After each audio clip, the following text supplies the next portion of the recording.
नमस्कार, जय हिंद। मेरा नाम अमित लांबा और मैं आज फिर से हाजिर हूँ आपके अपने YouTube चैनल मोटो गुरु के अंदर। तो आज हम जो बात करने वाले हैं रॉयल एनफील्ड की इंटरसेप्टर 650 के बारे में। तो अगर आपने इस चैनल को सब्सक्राइब नहीं किया तो कृपया इसको सब्सक्राइब कर दें और वीडियो अगर आपको अच्छी लगती है तो लाइक और शेयर करना ना भूलें। जो आज की वीडियो होने वाली है इसमें हम रॉयल एनफील्ड की इंटरसेप्टर 650 के ड्रॉबैक्स के बारे में बात करने वाले हैं। तो विक्रम, अगर रॉयल एनफील्ड 650 की बात करें तो ये एक बहुत ही लेजेंडरी बाइक है, बहुत पुरानी मोटरसाइकिल है और इसको रॉयल एनफील्ड ने पहले इंडियन आर्मी के लिए भी बनाया था। उसके पहले इसको शायद यूएस आर्मी के लिए भी इसके जैसा मिलता हुआ एक डिज़ाइन बनाया था। तो कह सकते हैं कि बहुत लेजेंडरी, बहुत ज़बरदस्त इसको बनाया गया है। इसमें फॉर श्योर नो डाउट कि बहुत ही अच्छी टेक्नोलॉजी का इस्तेमाल किया गया है। बहुत ही बंधी हुई ये मोटरसाइकिल है, लेकिन इसके अंदर कुछ नुकसान भी हैं क्योंकि हर चीज़ के कुछ पॉजिटिव्स भी होते हैं, कुछ नेगेटिव्स भी होते हैं। जो मेरे मैंने इसको पर्सनली फील किया, मैं उन नेगेटिव्स के बारे में बात करने वाला हूँ। देखिए, रॉयल एनफील्ड एक बहुत ही लेजेंडरी मोटरसाइकिल कंपनी है और बहुत ही एक्सपीरियंस्ड कंपनी है। इन्होंने बहुत सारी टेक्नोलॉजी में सुधार किए हैं, बहुत सारी चीज़ों को इन्होंने बनाया है और बहुत सारी चीज़ों को इन्होंने इम्प्लीमेंट किया है। अभी रिसेंटली इन्होंने कुछ चेंजेस करने स्टार्ट किए हैं, लेकिन इससे पहले तो आप जानते हैं कि 350 का सीसी का और 500 सीसी का जो इंजन आते थे सिर्फ वही बनाते थे। बहुत लेट हो गई ये अपने आप को अपग्रेड करने में। अगर शुक्र है इन्होंने अपग्रेड कर लिया, वरना ये आउट ऑफ द मार्केट भी हो सकते थे। तो रॉयल एनफील्ड इंटरसेप्टर 650 जो बाइक है, ये बहुत ही जबरदस्त बाइक है। अनडाउटेडली बहुत ही बढ़िया इसका इंजन बनाया है, ट्विन कैम इंजन है। लेकिन इसके साथ साथ इसमें कुछ खामियां भी हैं। वो खामियां इतनी जबरदस्त खामियां हैं कि मुझे उम्मीद नहीं थी कि रॉयल एनफील्ड इस तरह की कमियों को भी 650 इंटरसेप्टर के अंदर नज़रअंदाज कर देगा। जो सबसे पहली कमी मुझे दिखाई देती है वो है इसके फुट पैक्स। इसका फुट पैक का डिज़ाइन इतना घटिया बनाया है कि अगर आप बाइक पर बैठते हैं और बैठने के बाद जब आप देखेंगे तो आपके पैर फुट पैक्स में अड़ने स्टार्ट हो जाएंगे।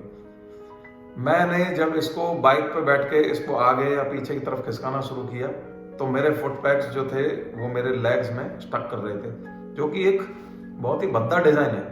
ये नहीं करना चाहिए था रॉयल एनफील्ड को। इसको लेके रॉयल एनफील्ड को कुछ स्ट्रेटेजी बनानी चाहिए थी और इसको सुधार करना चाहिए था। क्योंकि आप कभी ट्रैफिक में रुक जाओगे तो ट्रैफिक में आप हर बार आप उसको आगे पीछे करने के लिए इंजन का इस्तेमाल नहीं करोगे, कई बार अपने पैर का भी इस्तेमाल करना होता है, तो तब ये बहुत ही ऑकवर्ड सिचुएशन हो जाएगी। तो इस चीज़ को मैं सबसे पहले कहूँगा कि रॉयल एनफील्ड को ध्यान देना चाहिए आगे आने वाले डिज़ाइन के अंदर। दूसरी जो सबसे बड़ी कमी मुझे दिखाई दी है इसके अर्गोनॉमिक्स में।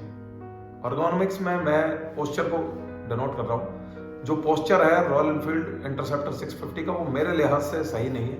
वो बिल्कुल एक अनाड़ी एक डिज़ाइन बनाया है जो कि बहुत बढ़िया डिज़ाइन नहीं है, क्योंकि ह्यूमन बॉडी के अकॉर्डिंग इसका अर्गोनॉमिक्स होना चाहिए था। अगर मैं आपको समझाना चाहूँ तो कि जो ये हमारी पेल्विस बोन होती है, ये पेल्विस जो बोन होती है और ये हिप्स के बीच में जो जॉइंट होता है, ये हमारा, आप कभी भी देखेंगे तो ये नॉर्मली ओपन की पोजीशन में जाएगी। यानी जब भी आप एक चेयर पे बैठे हैं, जैसे मैं बैठा हुआ हूँ, तो हमारे लेग्स हमेशा ओपन होते हैं वाइड आगे की तरफ से, नीज हमेशा ओपन होते हैं बाहर की साइड। लेकिन जब आप इसका डिज़ाइन देखेंगे, इस बाइक का डिज़ाइन इतना घटिया डिज़ाइन है कि आपके टैंक जो है वो काफ़ी स्लिम दिया है और नीचे जैसे मैंने बताया जहाँ फुट पैक्स वाला जो एरिया है वो काफ़ी वाइड दिया है। तो जिसकी वजह से एक बहुत ही ऑकवर्ड पोस्चर आपका बन जाता है। लेग्स नीचे से वाइड ओपन है और नीज अंदर की तरफ। तो ये एक अगेंस्ट द बॉडी मूवमेंट एक डिज़ाइन दिया है जिसमें मैं नहीं समझता कि कोई समझदारी का काम किया है। रॉयल एनफील्ड ने पता नहीं इसको क्यों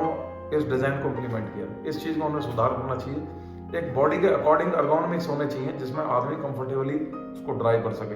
अगर मेरे नीज बड़े होंगे, स्पोर्ट्स बाइक भी ले लो यार, स्पोर्ट्स बाइक में अगर नीज अंदर की तरफ होते हैं तो लेग्स भी सीधे होते हैं, यानी पैरेलल होते हैं। ये कौन सा डिजाइन हो गया कि लेग्स बाहर से वाइड, नीज अंदर और हिप्स जॉइंट्स अंदर की तरफ। ये एक बहुत ही घटिया पोस्चर है, जो पोस्चर एक सूट नहीं करता है ह्यूमन बॉडी को। तो अर्गोनॉमिक्स बिल्कुल बेकार बनाई है रॉयल एनफील्ड ने। तो इसकी वजह से होता क्या है कि जब भी आप लॉन्ग ड्राइव पे जाते हैं या टूर पे जाते हैं तो टूर पे आपको इसकी प्रॉब्लम रहेगी। शॉर्ट ड्राइव चलो ठीक है, मैं मान लेता हूँ आप कर सकते हैं, बल्कि ह्यूमन टेंडेंसी होती है उसका लेग्स बाहर की तरफ खुले। तो घटिया डिज़ाइन, ये डिज़ाइन अगर टूरिंग बाइक्स में दिया जाएगा तो ये मैं उसको टूरिंग बाइक ही नहीं बोलूँगा। तीसरी जो प्रॉब्लम मुझे दिखती है वो है सीट की। आप इस 650 की जो स्टॉक सीट आती है, अगर उस पर बैठेंगे आधे घंटे के बाद आप देखेंगे कि सीट पूरी सैग हो जाती है, दब जाती है और काफ़ी देर बाद वो बाहर निकल के आती है। तो इतनी अच्छा डिज़ाइन उसका नहीं दिया है, बहुत अच्छा मटेरियल उसमें इस्तेमाल नहीं किया है। तो मैं अगर 650 की जो सीट है उसके साथ कभी टूरिंग कर ही नहीं पाऊंगा, क्योंकि सैगिंग जिसमें बाइक में रहेगी वो कंफर्टेबल कभी नहीं हो सकती, क्योंकि जैसे जैसे वो दबती जाएगी वो हार्ड होती जाएगी आपके लिए।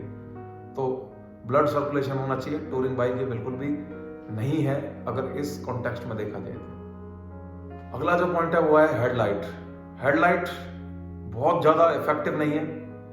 नाइट के लाइट की बात करें तो नाइट में एक लेंस की क्वालिटी जो होनी चाहिए थी वो क्वालिटी इन्होंने नहीं दी है।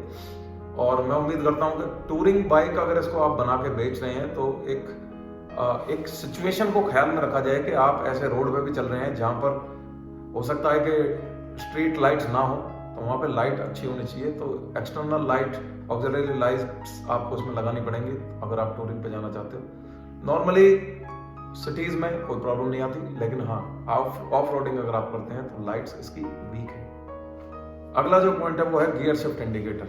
इसमें गियर शिफ्ट इंडिकेटर इनको देना चाहिए था। गियर शिफ्ट इंडिकेटर से आपको पता रहता है कि आप तीसरे गियर में चला रहे हैं, चौथे गियर में। मेरे जैसे आदमी को गियर शिफ्ट इंडिकेटर पे हमेशा मेरी नज़र होती है, क्योंकि जब आप ट्रैफिक में होते हैं तो आप कई बार भूल जाते हैं कि आप कौन से गियर में चला रहे थे। तो गियर शिफ्ट इंडिकेटर को ज़्यादा महंगी टेक्नोलॉजी नहीं थी, एक इस लेवल की बाइक में गियर शिफ्ट इंडिकेटर देना चाहिए था, जो मुझे लगता है कि रॉयल एनफील्ड ने एक कमी इसके अंदर छोड़ दी। अगला जो पॉइंट है जो मुझे दिखता है वो है इसकी क्लॉक। इस बाइक के अंदर क्लॉक होनी चाहिए थी, क्योंकि ये उस सेगमेंट की बाइक है जिसमें हार्ले डेविडसन या ट्रायम्फ की जो बाइक्स आती हैं ये उस सेगमेंट की है, क्योंकि 3.5-4 लाख की जो बाइक होती है वो एक नॉर्मल बाइक नहीं है। बट अब कोई भी आदमी इसको परचेज करेगा तो वो टूर इससे करेगा या लॉन्ग ड्राइव्स पे इससे जरूर जाएगा, लॉन्ग राइड्स पर। तो इसमें क्लॉक देनी चाहिए थी, इसमें समय देखना चाहिए था, क्योंकि जब भी आप जाते हैं तो समय का बिल्कुल ख्याल होना चाहिए। तो इसमें क्लॉक की एक कमी मुझे दिखाई दी। ये हो सकता है और लोगों को ना दिखाई दे, लेकिन मेरे हिसाब से इसमें क्लॉक चाहिए थी। अगला जो नेगेटिव पॉइंट है वो है इसका फ्यूल गेज। फ्यूल गेज इसका बहुत ही अनरिलायबल है, जिस पे मैं कभी भी रिलाई नहीं कर सकता।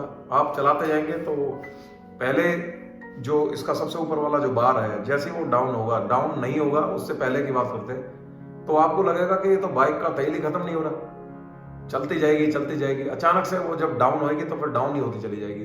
अब बात करते हैं लास्ट के जो 2 बार्स हैं।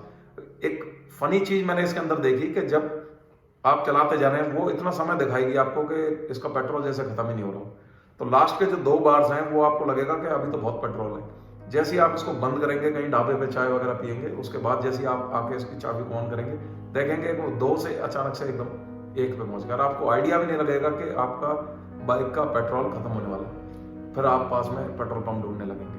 तो बहुत ही अनरिलायबल इसका फ्यूल गेज है, जिस पे कभी भी रिलाई नहीं कर सकते। तो रॉयल एनफील्ड इंटरसेप्टर 650 के अंदर 10.6 लीटर का टैंक आता, जहां तक मुझे याद है।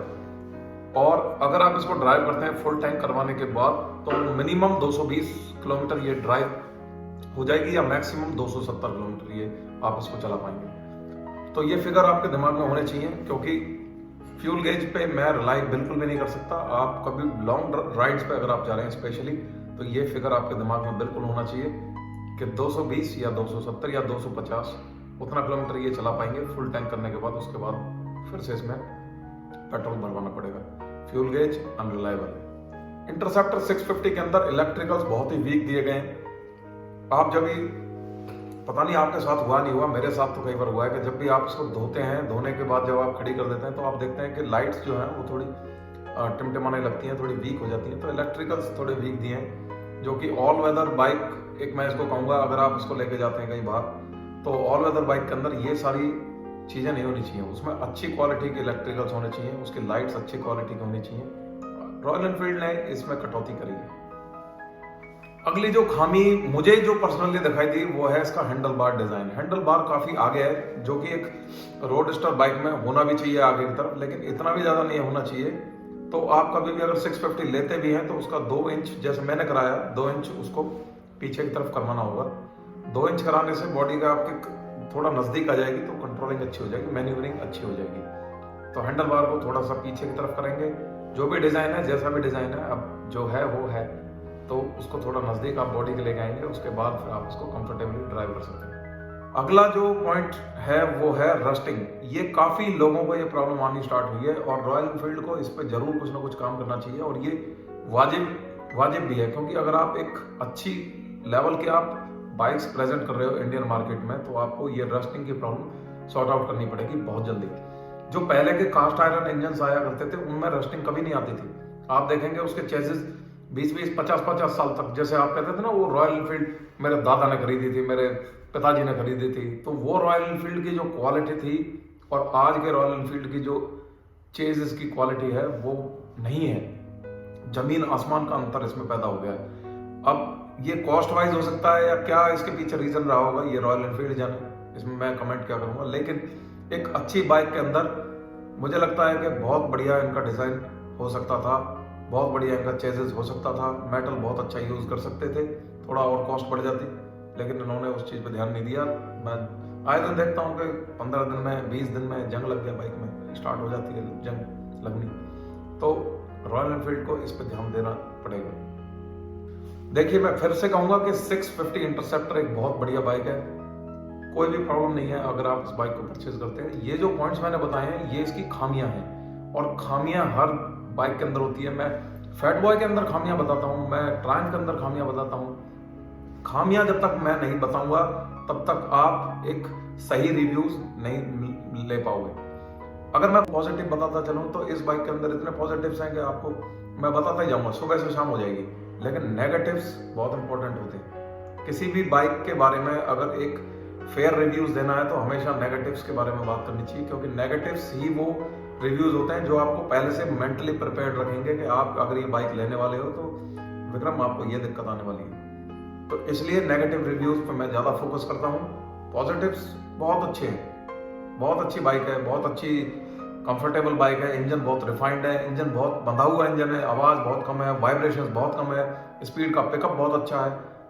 अनलिमिटेड मैं इसके अंदर पॉजिटिव्स गिनवा सकता हूँ, लेकिन नेगेटिव्स ज़्यादा इंपॉर्टेंट होते हैं। तो दोस्तों, आज की वीडियो में सिर्फ इतना ही। उम्मीद करूँगा आपको ये वीडियो पसंद आई होगी। तो मैं यही कोशिश करता हूँ कि ज़्यादा से ज़्यादा टेक्निकल चीज़ों को आपके सामने लेके आ सकूँ। हो सकता है कुछ लोग मेरे इन बताए गए पॉइंट से अलग हों या हो सकता है उनको मेरी बातें अच्छी भी ना लगी हो। तो दोस्तों, ये मेरे अपने पर्सनल रिव्यूज़ हैं, इसको आप अपने पर्सनल रिव्यूज़ से कंपेयर कर भी सकते हैं, नहीं भी कर सकते हैं। और अगर आपको इसी तरह की टेक्निकल वीडियोस पसंद है और आप आगे भी बाइक्स के रिव्यूज़ जानना चाहते हैं, खासतौर से नेगेटिव रिव्यूज़, तो आप मेरे चैनल को प्लीज़ सब्सक्राइब भी कर सकते हैं और शेयर और लाइक करना तो बिल्कुल ना भूलें। तब तक के लिए अपना ख्याल रखें और सेफली बाइक को राइड करते रहें। जय हिंद।